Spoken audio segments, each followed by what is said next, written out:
Hi, hello, and welcome. This is Lou Abbott. I'm the founder of MLMthewholetruth.com and the author of the book and course by the same name, MLM The Whole Truth. And that's available, of course, at my website, MLMthewholetruth.com.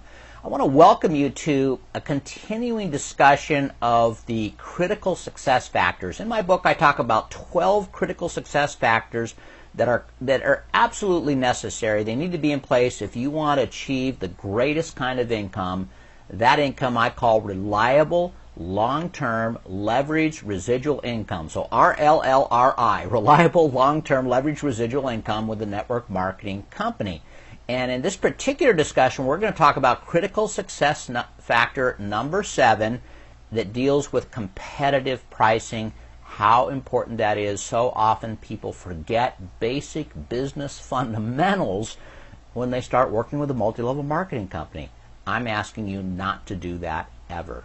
So we're going to talk about competitive pricing, but in the context of that, a very interesting, larger issue emerges, one that's important for everybody, important for our industry as a whole. What's that issue? Well, it's illegal pyramids versus legal distribution. Illegal pyramids versus legal distribution. I want to spend some time on this because there's a lot of misconceptions. There's even business authors out there that think that all network marketing companies are somehow illegal pyramids, or they don't know the difference and can't tell the difference. There's some anti-MLM zealots that write and think that they're experts and they don't know the difference. I want to help clarify for you in your mind in a very simple way with some graphics what's the difference. First of all, I want to show you 2 pyramids, and this will help you clear up this issue. Here's pyramid number 1, all right, and it's got a pyramid originator. It's got some levels in here to it and more levels to it. Here's another pyramid. This is a picture of a typical manufacturing legal distribution method of products. A manufacturer manufactures the products. They sell them out to wholesalers. They pass them on to regional distributors or jobbers.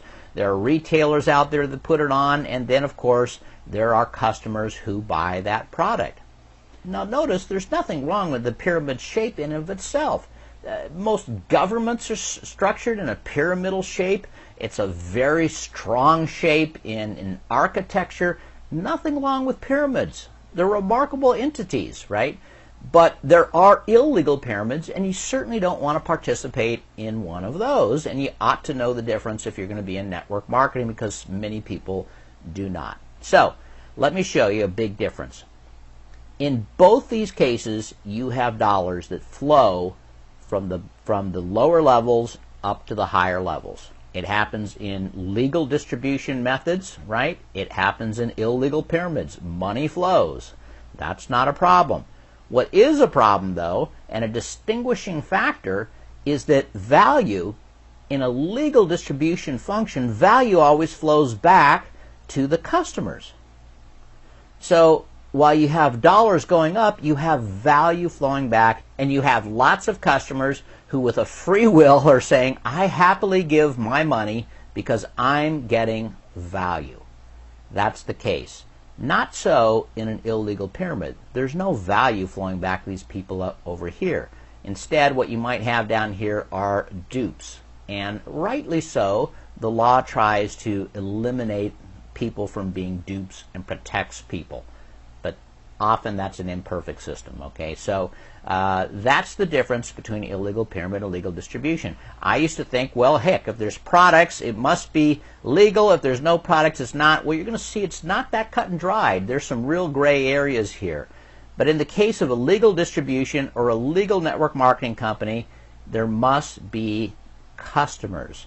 So the first thing you can do if you're looking at a business venture that someone says is a multi-level marketing venture, or they deny it, in either case, the question is, are there some customers? Are there real customers who buy the products or service and even reorder even though they're not part of the comp plan?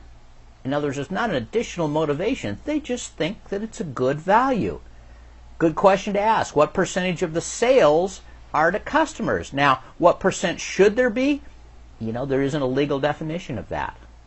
You know, in many states it's different, but there ought to be a significant percentage of customers who are buying the products even though their main motivation has nothing to do with the compensation plan. If there's not a significant number of customers that are buying the product, the company runs the risk of litigation or being closed down, or perhaps even the principals or the top leaders going to jail. All right, so a typical legal MLM distribution model looks something like this. You do have a manufacturer, you've got an MLM company. Sometimes it's the same. The company manufactures their products, but more often than not, that's not the case.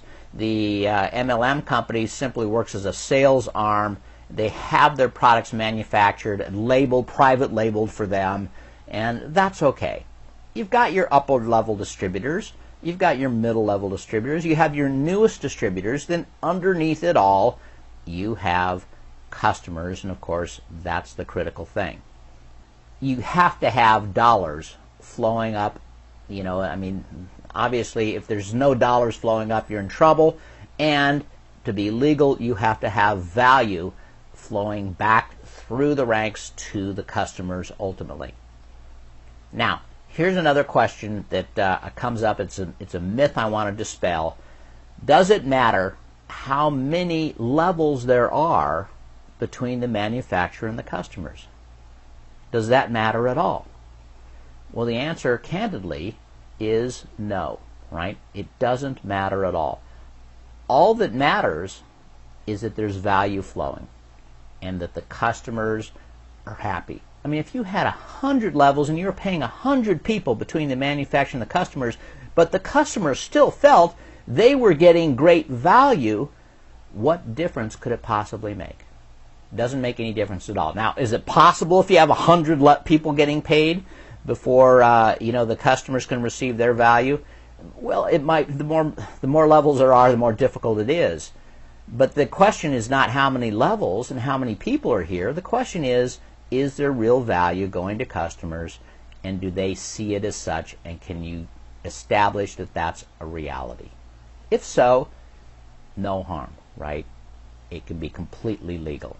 Now, one other myth while we're at it. Sometimes people say, well, okay, part of the problem is the people that get in early make all the money, and the people that come late don't make any. In a properly designed network marketing compensation plan, it doesn't matter whether you come in early or you come in later. If the compensation plan allows for it, you should be able to make a lot more money even though there's hundreds of people above you in the compensation plan. Let me just show you how this works, all right? Let's say this is you up here. You're the very first person in a network marketing company, and you sponsor, this is you, and you sponsor 3 people.